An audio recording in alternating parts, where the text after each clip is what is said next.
लोकतंत्र में यूं तो जनता का राज होता है, लेकिन राजनीति में अब अक्सर ऐसे शख्स भी घुस आते हैं जो अपराध की दुनिया के बड़े खिलाड़ी होते हैं। नमस्कार, मैं हूं महेश शुक्ला और फिर आया हूं लोकतंत्र के एक और रंगबाज की कहानी लेकर। उत्तर प्रदेश के बाहुबलियों की बात हो और धनंजय सिंह का जिक्र ना आए तो कहानी पूरी नहीं हो पाती। धनंजय सिंह न सिर्फ पूर्वांचल के माफिया और बाहुबलियों में बड़ा नाम है, बल्कि राजनीति के क्षेत्र में भी जाना पहचाना नाम रह चुका है। यूपी का यह बड़ा बाहुबली अपने कारनामों की वजह से समय समय पर चर्चा में बना रहता है। आइए जानते हैं इस बाहुबली के बारे में जो जुर्म की दुनिया से राजनीति की दुनिया में पहुंचा और बन गया माननीय।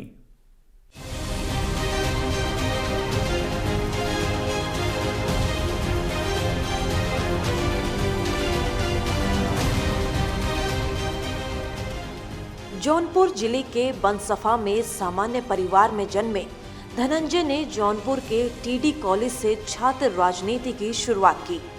इसके बाद लखनऊ विश्वविद्यालय में मंडल कमीशन का विरोध कर धनंजय ने अपनी छात्र राजनीति को धार दी।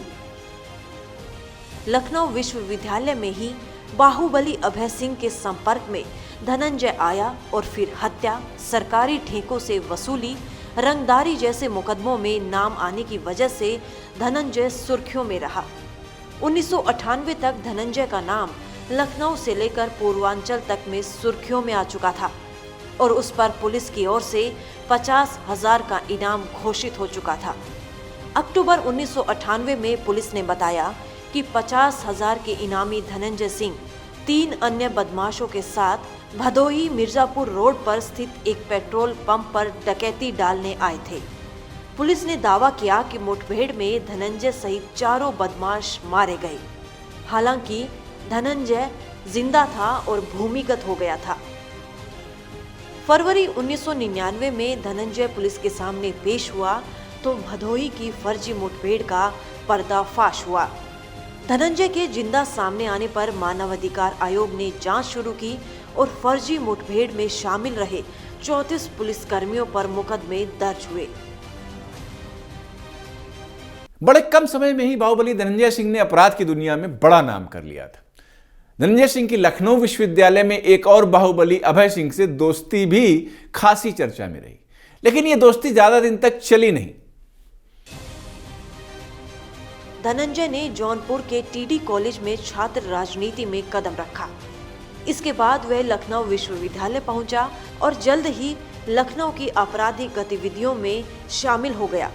हत्या, डकैती, लूट, रंगदारी, धमकी समेत कई आपराधिक मामले उस पर दर्ज हो गए थे। इसी दौरान धनंजय की मुलाकात बाहुबली छात्र नेता अभय सिंह से हुई। धनंजय और अभय में एक समय पर तगड़ी दोस्ती थी। दोनों विश्वविद्यालय के एलबीएस छात्रावास में रहते थे। धनंजय अभय को महामंत्री पद का चुनाव भी लड़वाना चाहता था, लेकिन इसी बीच वह एक हत्याकांड में जेल चला गया। इसी दौरान दोनों में अनबन शुरू हो गई। तब जेल से पत्र लिखकर धनंजय ने दयाशंकर सिंह को चुनाव में समर्थन करने की घोषणा की।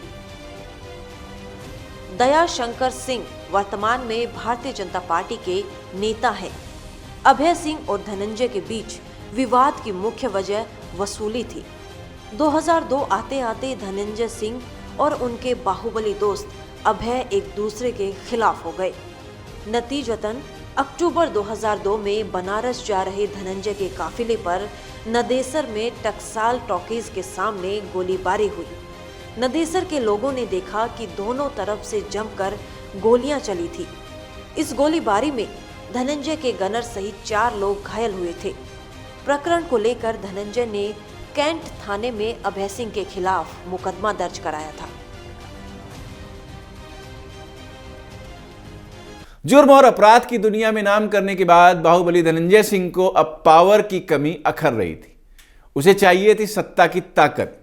इसी कारण अन्य बाहुबलियों की देखा देखी उसने भी राजनीति में प्रवेश करने और खादी का चोला ओढ़ने का फैसला किया।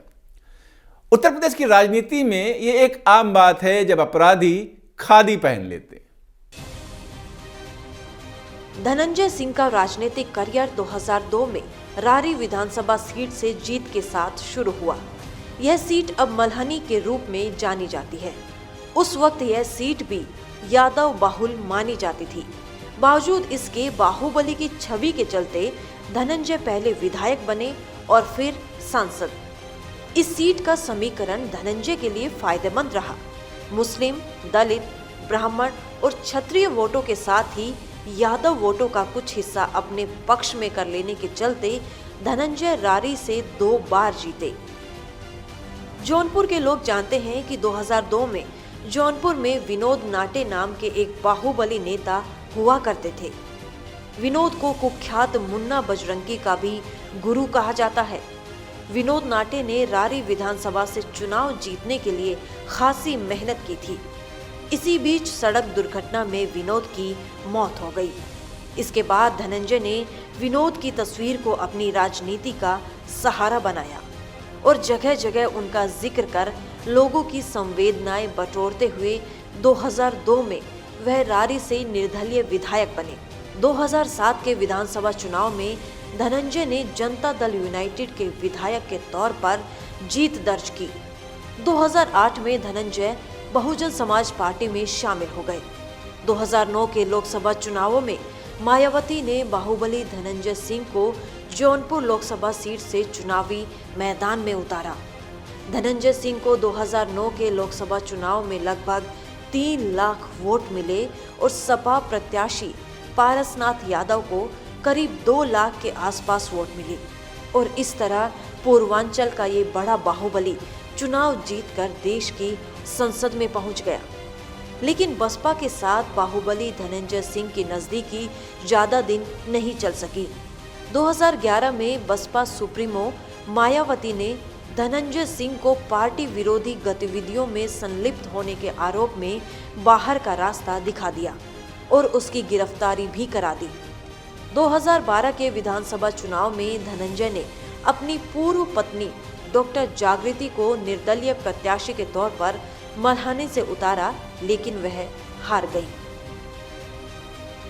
वहीं 2014 के लोकसभा चुनाव में बाहुबली धनंजय सिंह निर्दलीय ही चुनाव में उतर गया, लेकिन प्रचंड मोदी लहर के आगे टिक नहीं पाया और धनंजय सिंह की जमानत भी जब्त हो गई।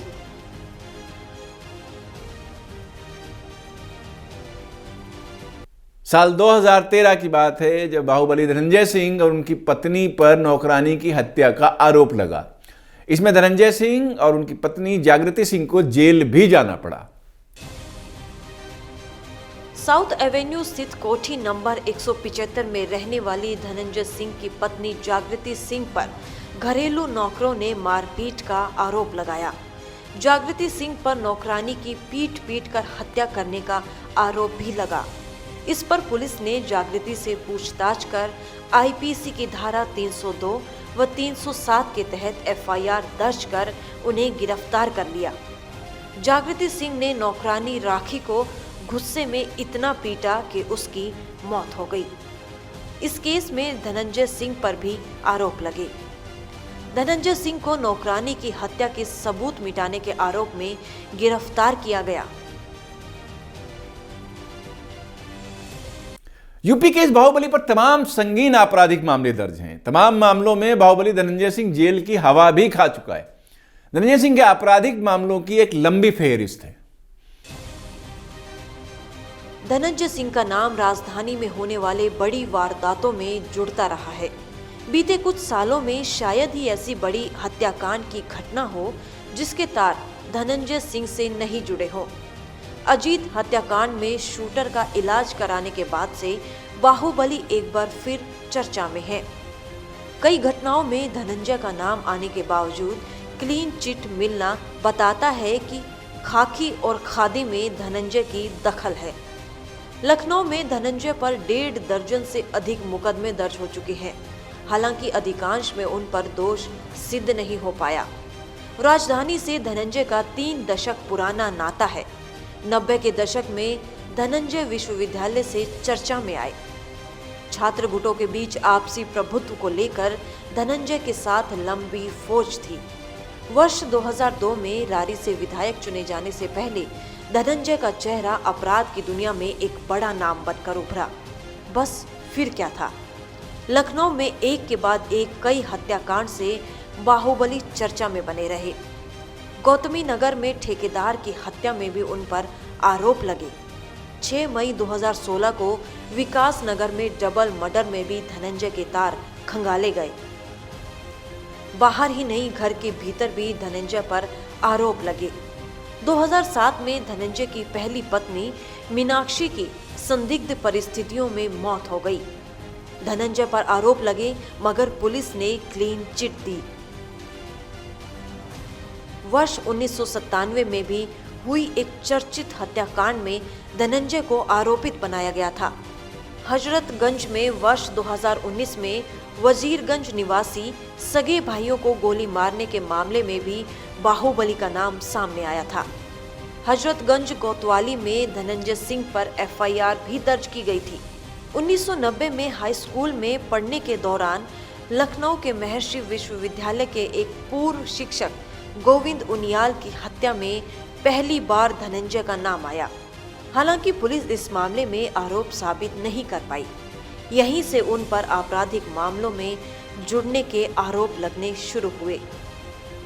1992 में जौनपुर के तिलकधारी सिंह इंटर कॉलेज से बोर्ड की परीक्षा दे रहे धनंजय पर एक युवक की हत्या का आरोप लगा और परीक्षा के अंतिम 3 पेपर धनंजय सिंह ने पुलिस हिरासत में दिए। उनके साथ इंटर कॉलेज में पढ़ने वाले बताते हैं, धनंजय बचपन से ही दबंग प्रवृत्ति के थे। नाम कमाने के लिए अपराध का सहारा लेने में भी उन्हें कोई गुरेज नहीं था।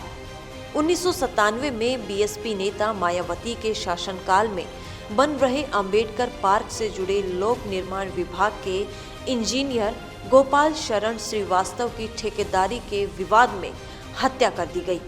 इस प्रकरण में आरोपी धनंजय फरार हो गए और सरकार ने उन पर 50,000 रुपए का इनाम रखा। 2009 में लोकसभा चुनाव के दौरान धनंजय के विरोध में खड़े जस्टिस पार्टी के प्रत्याशी बहादुर सोनकर का शव संदिग्ध परिस्थितियों में जौनपुर के पचहटिया इलाके में एक बबूल के पेड़ से लटका मिला था। इस मामले में भी धनंजय की भूमिका को लेकर पुलिस ने पड़ताल की थी। अक्टूबर 2010 और अप्रैल 2011 में लखनऊ में हुए हाई प्रोफाइल सीएमओ हत्याकांड में भी सीबीआई की शक की सुई धनंजय की ओर घूमी, लेकिन केंद्रीय जांच एजेंसी किसी निष्कर्ष पर नहीं पहुंच सकी।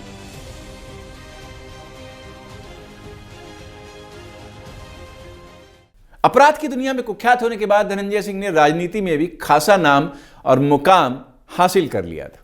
खासा दबदबा हो गया था उसका राजनीति की दुनिया में। हालांकि बाहुबली धनंजय सिंह का निजी जीवन खासा विवादों में रहा है। धनंजय सिंह के निजी जीवन की खबरें भी समय समय पर सामने आती रही हैं। धनंजय सिंह का निजी जीवन भी उथल पुथल रहा और धनंजय सिंह ने 3 शादियां की। उनकी पहली पत्नी ने शादी के 9 महीने बाद ही आत्महत्या कर ली थी। दूसरी पत्नी डॉक्टर जागृति सिंह घरेलू नौकरानी की हत्या के आरोप में नवंबर 2013 में गिरफ्तार हुई थी। इस मामले में सबूत मिटाने के आरोप में धनंजय भी नामजद हुए थे। हालांकि बाद में जागृति से उनका तलाक हो गया।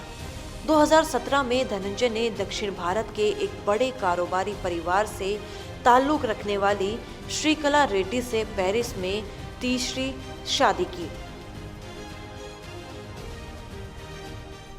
राजनीति के क्षेत्र में जब लगने लगा कि धनंजय सिंह का रुतबा कम हो रहा है, तभी 2020 में हुए मल्हनी विधानसभा के उपचुनाव में बाहुबली धनंजय सिंह ने एक बार फिर अपनी राजनीतिक हैसियत दिखाई। साल 2020 में हुए मल्हनी विधानसभा सीट पर उपचुनाव में धनंजय सिंह हालांकि मामूली अंतर से चुनाव हार गया, लेकिन उसने दिखा दिया कि अभी उसका रुतबा पूरी तरीके से खत्म नहीं हुआ है और इस क्षेत्र में वो जलवा अफरोज है। समाजवादी के दिग्गज नेता पारसनाथ यादव की मृत्यु के बाद मल्हनी विधानसभा की सीट पर हुए उपचुनाव में बाहुबली धनंजय सिंह ने अपने क्षेत्र में अपनी ताकत दिखाई। मल्हनी विधानसभा क्षेत्र से साल 2017 के विधानसभा चुनाव में पारसनाथ यादव धनंजय सिंह और बीजेपी प्रत्याशी को चुनाव हराकर विधायक बने, लेकिन पारसनाथ यादव लंबे समय से बीमार चल रहे थे। पारसनाथ यादव के निधन के बाद हुए उपचुनाव में समाजवादी पार्टी ने पारसनाथ यादव के बेटे लकी यादव को टिकट देकर चुनावी मैदान में उतारा। धनंजय सिंह ने इस चुनाव में समाजवादी पार्टी और सत्ताधारी बीजेपी को कड़ी टक्कर दी। चुनाव में समाजवादी पार्टी के लकी यादव को 73,384 वोट मिले, जबकि बाहुबली धनंजय सिंह 68,780 वोट लेकर दूसरे स्थान पर रहा।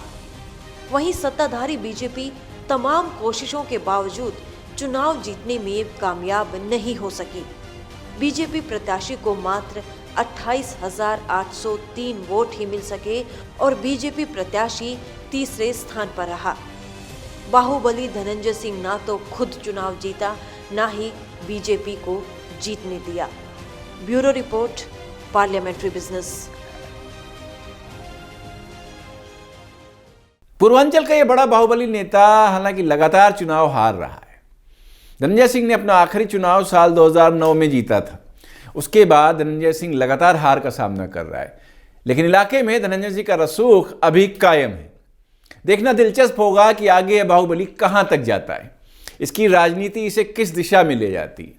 आज कहानी में बस इतना ही। अगले हफ्ते फिर लौटूंगा एक नए रंगबाज की नई कहानी के साथ। तब तक आप देखते रहिए पार्लियामेंट्री बिजनेस।